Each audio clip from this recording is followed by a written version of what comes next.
भारत और कनाडा के बीच G20 के बाद जो तनाव की स्थिति बनी वो अब तक बेहतर नहीं हो पाई है और उसका असर अब कई चीज़ों पर पड़ने लगा है क्योंकि दोनों देश कई संबंधों के चलते आपस में जुड़े हुए हैं और अब छात्रों की चिंता भी बढ़ने लगी है। इस तनावपूर्ण माहौल के बीच वीज़ा का मुद्दा जो है वो भी काफ़ी गर्मा गया है।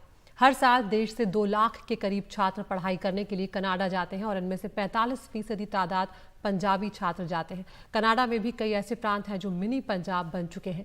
भारतीय विदेश मंत्रालय के कनाडा के नागरिकों के वीजा पर रोक लगाने से ये मामला और भी गंभीर रूप ले चुका है और इस बीच कनाडा को लेकर भारत का सख्त रुख बरकरार है। कनाडा के नागरिकों के लिए वीजा सर्विस शुरू करने पर विदेश मंत्री एस जयशंकर ने 2 टूक जवाब दिया है। उन्होंने कहा कि उम्मीद करता हूं कि हालात बेहतर हो। राजनयिकों की सुरक्षा बहुत अहम है और हमारे राजनयिक बिना किसी डर के अपना काम कर सके। अगर वहां चीजें सुधरती हैं तो मैं चाहूंगा कि वीजा सेवाओं को फिर से शुरू किया जाए। खालिस्तानी आतंकी निज्जर की हत्या के बाद भारत कनाडा के संबंधों में तनाव आ गया था। कनाडा के पीएम ने भारतीय एजेंट्स पर इस हत्या का आरोप लगाया था जिसे भारत ने खारिज कर दिया। अब तक कनाडा अपने आरोपों पर सबूत भी सामने लेकर नहीं आ सका है और खुद कनाडा के पीएम जस्टिन ट्रूडो इस पर अपने ही देश में घिरते हुए भी नजर आए हैं। तो यहाँ पर हम आपको इस खबर के हर पहलू को दिखाएंगे, लेकिन सबसे पहले विदेश मंत्री एस जयशंकर ने क्या कुछ कहा है वो आपको सुनवाते हैं। The relationship right now is going through a difficult phase, but I do want to say it's the problems we have are with a certain segment of Canadian politics and the policies which flow from that. My hope, my expectation is that situation would improve. Ensuring safety and security of diplomats is the most fundamental aspect of the Vienna Convention. And right now, that is what has in many ways been challenged in Canada, that our people are not safe, our diplomats are not safe. So if we see progress there, I would like very much to resume the issue of visas. My hope would be that it's something which should happen very, very soon. और हमारे साथ इस मुद्दे पर चर्चा करने के लिए 2 खास मेहमान जुड़ रहे हैं। राजीव डोगरा साहब हैं जो पूर्व राजनयिक हैं, जितिन चावला हैं जो करियर काउंसलर हैं, कई छात्रों को उन्होंने विदेशों में भेजा है, कनाडा भेजा है, वो जानते हैं इस पूरे मसले की जो बारीकियां हैं वो क्या कुछ है।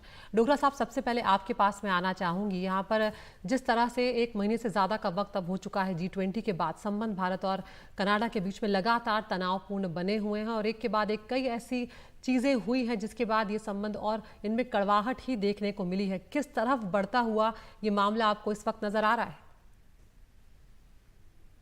ये कड़वाहट शुरू किसने की थी?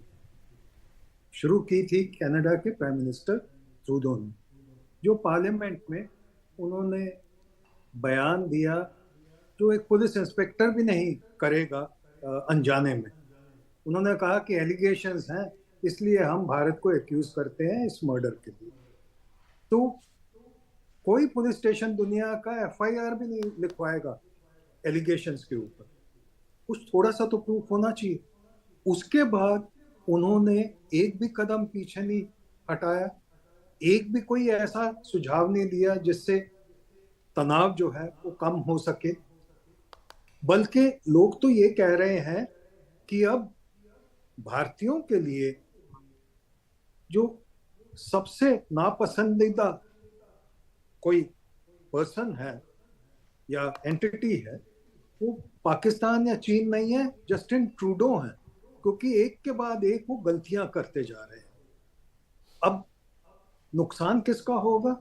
नुकसान कनाडा का होगा, क्योंकि जो 2 या 3 लाख स्टूडेंट्स वहां हैं वो कम से कम $4 से $5 बिलियन हर साल खर्चते हैं जो कनाडा की प्रोस्पेरिटी के लिए है।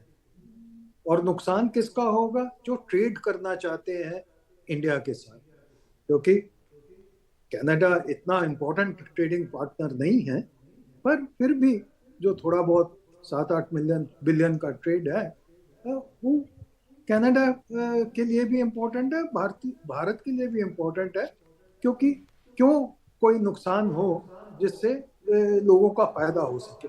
पर ट्रूडो की तरफ से ऐसा कोई बयान नहीं आया जिसमें अंदेशा लगे कि हाँ वो कोई रास्ता दिखाना चाहते हैं जिससे तनाव कम हो, जबकि भारत की तरफ से जो आपने यहाँ भी वीडियो चलाया भारतीय विदेश मंत्री जयशंकर का, उसमें जी क्लियर इंडिकेशन है कि भारत बार बार सुझाव दे रहा है कि ये तनाव को बरकरार नहीं रखना चाहिए, और हमारे डिप्लोमेट्स की सेफ्टी जो है वो इम्पोर्टेंट है। डिप्लोमेट्स की और इंडियन सिटीजन जो कनाडा में उनकी सेफ्टी इम्पोर्टेंट है, पर उनकी तरफ से कोई ऐसा बयान नहीं आया। उनके विदेश मंत्री बल्कि कुछ दिन पहले कुछ और उटपटांग बोल गए, जिससे उनकी खिल्ली उड़ी वियना बिल्कुल। कन्वेंशन के बारे में, जिसमें कोई बेसिस नहीं था।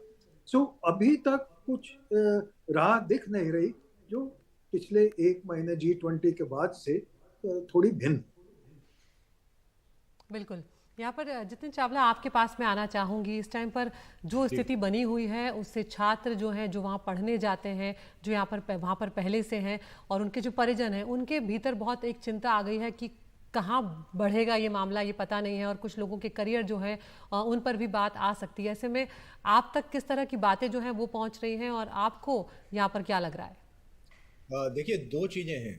पहली बात है कि जो छात्र ऑलरेडी जा चुके हैं, जनरली सितंबर के शुरू में या अगस्त के एंड में लोग चले जाते हैं। तो इस साल की तो जितने लोगों को जाना था वो मोर और लेस जा ही चुके हैं। मेरे दो स्टूडेंट्स अभी वापस भी आए हैं। इसके कारण भी थोड़ा और भी कारण थे, लेकिन हर रोज़ जब पेरेंट्स हम लोगों से मिल रहे हैं जो अगले साल के लिए अप्लाई कर रहे हैं, क्योंकि जनरली एप्लीकेशन प्रोसेसेस एक साल पहले स्टार्ट हो जाते हैं, यूएस के, कनाडा के, जो मतलब सब जगह के। तो जो स्टूडेंट्स जाने वाले हैं वो लोग अभी काफ़ी कम प्रेफर कर रहे हैं। लेकिन फिर भी मैं ये कहूँगा, और बहुत ये मतलब स्टूडेंट्स के लिए, क्योंकि मेरे खुद के स्टूडेंट्स पढ़ रहे हैं, स्टूडेंट्स के लिए बहुत अनसर्टेनिटी का माहौल है। तो हम इंडियंस के लिए भी, भाई जो इंडियन परिवारों के बच्चे वहाँ पढ़े हैं और कई लाखों की तादाद में हैं, उनके लिए भी एक बहुत बड़ा अनसर्टेनिटी का माहौल पड़ गया। लोग कनाडा जाते ही इसलिए हैं कि भाई वहाँ जाऊँगा, पढ़ाई करूँगा, इमिग्रेशन हो जाऊँगा। जैसे मेरे यहाँ से ज़्यादा अच्छी यूनिवर्सिटीज़ में जाते हैं, लेकिन काफ़ी बच्चा कॉलेजेस में भी जाता है। उनका ऑब्जेक्टिव होता है कि भाई मैं सेटल हो जाऊँगा। तो कनाडा, ऑस्ट्रेलिया को अच्छा समझा जाता है सेटल होने के लिए। लेकिन अब वो बात ख़त्म हो गई। इसीलिए कनाडा की एप्लीकेशंस तो डेफिनेटली कम होती जा रही हैं, क्योंकि अभी हम लोग अभी रोज एप्लीकेशंस कर रहे हैं अलग अलग कंट्रीज के लिए, तो अभी कम होती जा रही है। कुछ और कंट्रीज उभर के आ रही हैं जो कि जहाँ की ईज ऑफ एक्सेस स्टूडेंट्स के लिए अच्छा वीसा, मतलब जॉब वीसा ज़्यादा सालों के लिए, जैसे ऑस्ट्रेलिया ने अपना सिस्टम चेंज कर दिया। जापान, कोरिया अभी स्ट्रॉन्ग कॉन्टेंडर्स हैं।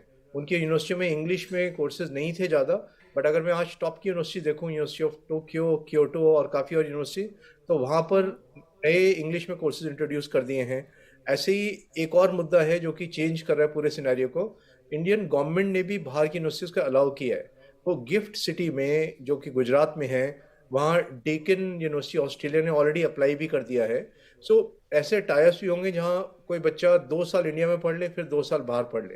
तो और दुनिया भर के देश हमारे साथ ज़्यादा फ्लेक्सिबल होते जा रहे हैं, and that speaks about our power also in the world. मतलब हम लोग दुनिया में एक तरह से सबसे ज़्यादा बच्चे भेजने वाले लोग हैं। I mean we compete with like Canada and all, लेकिन हम आज की डेट में एक बहुत ही पावरफुल कंट्री हैं, क्योंकि इतने नंबर ऑफ स्टूडेंट्स, मतलब बिलियंस ऑफ डॉलर्स या व्हाटएवर उसका तो हम जितिन, ये जो बिजनेस मामला अभी चल रहा है, भारत और कनाडा के बीच में जो तनाव चल रहा है, उसका असर आप कह रहे हैं सीधे तौर पर एप्लीकेशंस में और लोगों के जहन में पड़ रहा है? वहां जाने को लेकर लोगों में उत्साह कम हुआ है कनाडा जाने को लेकर? बिल्कुल बिल्कुल 100%, क्योंकि अभी एप्लीकेशन चल रहे हैं। तो आप सोचिए, अगर मैं एक पेरेंट हूँ और मैं रोज हर दूसरे तीसरे दिन मीडिया में खबर देखता हूँ, भाई कनाडा ने ये करा और इंडिया ने ये करा, मतलब दोनों चीजें, तो I will be very much worried. मैं बिल्कुल नहीं भेजूंगा अपने बच्चों को। पार्टिकुलर देखिए, कनाडा में वैसे 13% बच्चा करीब यूजी का जाता है, 13 से 15%, और 85 to 87% बच्चा पोस्ट ग्रेजुएशन का जाता है। सो पोस्ट ग्रेजुएशन वाले बच्चों ने पहले ही जैसे यूरोप वगैरह की डेस्टिनेशन, क्योंकि वैल्यू फॉर मनी डेस्टिनेशंस होती हैं, वो देखने लग गए हैं। लेकिन कनाडा का डेफिनेटली इस समय, अगर मैं, क्योंकि when I sit at my office every day ये डिस्कशन हो रहा है, तो Canada is going down dramatically, बहुत ही ड्रामेटिकली। जी, डोगरा साहब, यहाँ पर जो बात जितिन कह रहे हैं तो हम ये बात हम सब समझते हैं और कनाडा भी समझता है कि उसकी अर्थव्यवस्था जो है उसे मजबूत करने में भारत और विशेषकर जो छात्र हैं उनकी एक बहुत बड़ी भूमिका है। ऐसे में यहाँ पर कनाडा को सूझबूझ से काम लेना होगा। और जिस तरह से आपने कहा कि खुद जस्टिन ट्रूडो जो है वो इस मुद्दे पर अपने देश में घिरते हुए भी नजर आए। देखिए, कनाडा सूझबूझ से काम लेगा क्योंकि कनाडा के लोग जो हैं वो सूझबूझ के बगैर नहीं है। वो तभी कंट्री ने तरक्की की है। पर कनाडा की प्रॉब्लम ये है कि उनका प्रधानमंत्री जो है वो सूझबूझ के बगैर काम ले रहा है। ये मैं नहीं कह रहा, ये कनाडा के निवासी खुद कह रहे हैं। In fact he is become a fun figure. वो मजाक का एक पात्र बन गया है कैनेडियन पॉलिटिक्स में। और उनके जो अपोजिशन वाले हैं वो तो हर रोज उनका मजाक उड़ाते हैं। बिल्कुल, वहां के जो विपक्ष के नेता हैं उन्होंने भी कहा है कि लाफिंग स्टॉक ये बन गए हैं। पर प्रॉब्लम ये है कि जस्टिन ट्रूडो ने अपनी जो बागडोर है वो खालिस्तानी एक्सट्रीमिस्ट को थमा दी है और उससे वो हटना नहीं चाहते, क्योंकि 25 लोग जो हैं खालिस्तानी आइडियोलॉजी के और एक्सट्रीमिज्म के, वो मेंबर ऑफ पार्लियामेंट हैं और उसी से वो प्रधानमंत्री बने हुए हैं। तो अब जब आपने ऐसी शरण ली है जो वायलेंस और एक्सट्रीमिज्म के सौदे सौदेगार हैं, ट्रेडर्स हैं, तो naturally the escape route or the retreat becomes so much more difficult. So Trudeau का प्रॉब्लम ये है कि अपनी तो उनकी खुद गलतियां थी ही, और साथ में जो उन्होंने मिलाए हैं लोग वो और भी भारी उनको गलतियां करवा रहे हैं। तो अभी लगता नहीं कि कोई स्थिति में सुधार आए। तो जैसा कि आपके गेस्ट ने कहा, पेरेंट्स को भी ये सोचना चाहिए कि हमको जरूर बच्चे को अनसर्टन सिचुएशन में भेजना है या कोई और ऑल्टरनेटिव्स हैं, ऑस्ट्रेलिया से लेके यूएसए, इंग्लैंड या कहीं भी जहां पे उसकी सुरक्षा रहे। और दूसरी चीज हमको ये ध्यान में रखनी चाहिए कि कल को क्या पता जस्टिन ट्रूडो भी हट जाए, पर उन्होंने जहर इतनी फैला दी है सोसाइटी में, और स्पेशली जो एनकरेजमेंट दी है खालिस्तानियों को, कि कल को वहां वायलेंस हो जाए हमारे बच्चों के अगेंस्ट। तो ये जल्दी मामला सुलझने वाला नहीं है। सो इसमें एक संकोच बिंदु, एक point of sort of hesitation parents को होनी चाहिए कि जरूर नहीं है कि कनाडा ही सारी दुनिया में एक ऐसी जगह है जहां हमारे बच्चे को एजुकेशन देनी चाहिए। बिल्कुल, और इसी बात को शायद जितिन भी अभी कुछ देर पहले हिंट कर रहे थे। जितिन, ये भी मैं समझना चाहूँगी, जब आप बात करते हैं छात्रों से, परिजनों से, लेकिन आपकी कनाडा में भी बात होती होगी, वहाँ पर भी जो लोग ये सारी चीज़ें मैनेज करते हैं उनके भीतर किस तरह की भावना है और उनसे बात करके आपको क्या सेंस मिल रहा है इस वक्त? देखिए, अगर मैं बड़ी यूनिवर्सिटी की बात करूं, जैसे मेरे स्टूडेंट्स यूनिवर्सिटी ऑफ टोरंटो में हैं, इसके बाद यूबीसी वैंकूवर में हैं, मैकगिल में हैं, एक दो स्टूडेंट्स साइमन फ्रेजर यूनिवर्सिटी में हैं। तो इन लोगों से तो यूनिवर्सिटी के अंदर तो ऑनेस्टली ऐसा कुछ बहुत ज़्यादा वो नहीं है, मतलब थोड़ा कंसर्न है, थोड़ा पेरेंट्स को ज़्यादा कंसर्न है। बट अगर मैं यूनिवर्सिटी का माहौल देखूं तो यूनिवर्सिटीज़ एक तरह से इंटरनेशनली वर्क करती हैं, और मैं कहूँगा कि एक ऑल इंक्लूसिव एनवायरनमेंट है स्टडीज़ का। और ये वाली यूनिवर्सिटी जो मैंने बताई है काफ़ी अच्छी, वर्ल्ड में अच्छी यूनिवर्सिटीज़ मानी जाती हैं। तो यूनिवर्सिटीज़ में नहीं है, हाँ वहाँ उसके बाद में क्या होगा, क्या हमारा इमिग्रेशन पॉलिसी चेंज होंगी, मतलब हम इंडियन स्टूडेंट्स के लिए कनाडा में इमिग्रेशन पॉलिसी भी चेंज हो जाएगी, क्या हमें जॉब्स में प्रेफरेंस मिलेगी, ये क्वेश्चंस यूनिवर्सिटीज़ में जो बच्चे पढ़ रहे हैं फर्स्ट ईयर में, सेकंड ईयर, थर्ड में आने लग गए हैं। लेकिन अभी भी जो लोग इंटर्नशिप्स के लिए अप्लाई कर रहे हैं, जो लोग बल्कि मेरे कुछ स्टूडेंट्स हैं, उन्होंने वहाँ जाके भी आप और स्टडी अब्रॉड प्रोग्राम, मतलब उन यूनिवर्सिटीज़ का किसी का जापान के साथ कोलैबोरेशन है, यूएस के साथ है, तो कुछ ने 6-6 महीने के लिए वो भी साइन अप किया है, नॉट बिकॉज ऑफ दिस, मतलब वो वैसे भी करते हैं। तो बट ये डेफिनेटली एक अनसर्टेनिटी तो आई गई है कि भाई आगे क्या होगा, अगर रिलेशन ज़्यादा बिगड़े तो उसका इम्पैक्ट, जो हमारे यहाँ के स्टूडेंट गए हुए हैं, पेरेंट्स ने काफ़ी इन्वेस्ट किया हुआ है, तो उसके ऊपर भी होने के चांसेस हैं। बिल्कुल, यहाँ पर डोगरा साहब, जिस तरह से राजनयिकों की डिप्लोमेटिक इम्यूनिटी ख़त्म करने की जो अभी बात सामने आई थी, और यहाँ पर कनाडा की तरफ से ये भी कहा गया कि अंतर्राष्ट्रीय कानूनों का उल्लंघन भारत कर रहा है। हालांकि भारत ने साफ तौर पर कहा कि ये जो राजनयिक है ये अंदरूनी मामलों में दखल दे रहे थे, इनकी तादाद बहुत ज़्यादा थी, इसलिए इस तरह का उन्हें जो बात कही गई थी या जो डेडलाइन दी गई थी वो देनी पड़ी थी। तो क्या उस मामले के बाद चीज़ें और ज़्यादा गहराई हैं, गंभीर हुई हैं? देखिए, एक चीज मैं और बताना चाहता हूँ यूनिवर्सिटीज के मामले में। जी, यूनिवर्सिटीज एज एन एस्टेब्लिशमेंट वो कभी नहीं चाहेंगी कि हमारे यहाँ वायलेंस हो या खून खराबा हो या मतभेद हो, पर यूनिवर्सिटीज के कुछ लोग इफेक्ट होते हैं। जैसे इजराइल और हमास का अभी हुआ तनाव बिल्कुल। या लड़ाई, तो अमेरिका में देखिए हार्वर्ड वगैरह कितनी जो मशहूर यूनिवर्सिटीज हैं वहां पे क्या दंगे फसाद हो रहे हैं, और कुछ प्रोफेसर तो वो इन्वॉल्व हो गए हैं। सो कल क्या हो, किस तरह की स्थिति हो, ये कोई नहीं कह सकता, और उसमें यूनिवर्सिटी का सब एलिमेंट्स बचे रहें ये भी कोई नहीं कुछ कह सकता। जहां तक आपका दूसरा सवाल है कि भारत ने जो राजनयिक जो डिप्लोमेट्स जो है उनकी संख्या कम की, देखिए वियना कन्वेंशन जो है वो बिल्कुल साफ है कि ये host country, in this case Bharat के ऊपर डिपेंड करता है कि वो डिसाइड करे कि कितने दूसरे मुल्क के, दूसरे देश के डिप्लोमेट्स जरूरी हैं। और अगर भारत डिसाइड करता है कि भाई वो ऐसी हरकतों में बिजी हैं जो हमारे हित में नहीं है, तो वो उनको वो वापस जाने के लिए बोल सकता है। अमेरिका ने कई बार हिस्ट्री में किया है, ब्रिटेन ने किया है, रशिया ने किया है।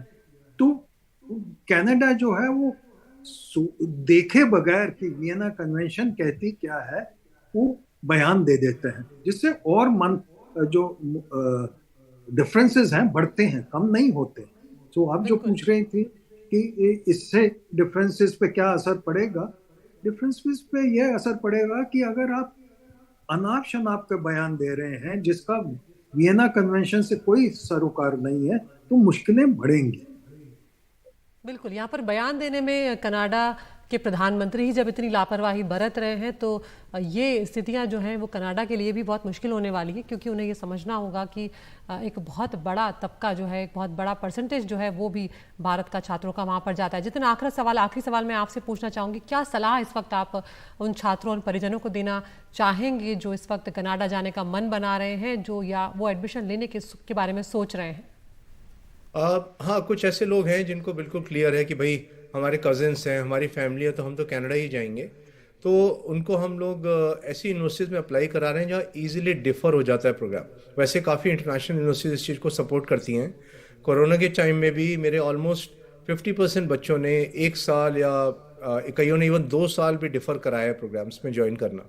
तो आप एडमिशन लेके और फिर आप देखते हो कि आप अभी जाना चाहते हो, मे बी लाइक नेक्स्ट सितंबर, या फिर आप उससे भी 1 साल बाद जाएंगे, तो डिफरमेंट का प्रोग्राम अपने हाथ में लेके अपन चल सकते हैं। दूसरा, मेरी अपील दोनों देशों के एजुकेशन मिनिस्टर से भी है कि भाई स्टूडेंट्स का सोचें। मतलब politics of course, I mean that is also important, internationally कैसे करना है दैट इज़ इम्पॉर्टेंट, लेकिन यहाँ कई लाखों बच्चों की ज़िंदगी का सवाल है, उनके पेरेंट्स उनके साथ जुड़े हुए हैं। So a very strong this thing कि उनके लिए कुछ रास्ते निकलने चाहिए जो कि अपॉलिटिकल या नॉन पॉलिटिकल हों, और उनको कुछ ऐसी सुविधाएं मिलें जिससे कि कल को कोई प्रॉब्लम हो तो उन बच्चों को लॉस नहीं होना चाहिए अपने एजुकेशनल ईयर्स का, उन्हें आगे एम्प्लॉयमेंट का या अभी इंटर्नशिप्स करनी है एंड सो ऑन। तो यही मेरे मेन सजेशंस हैं।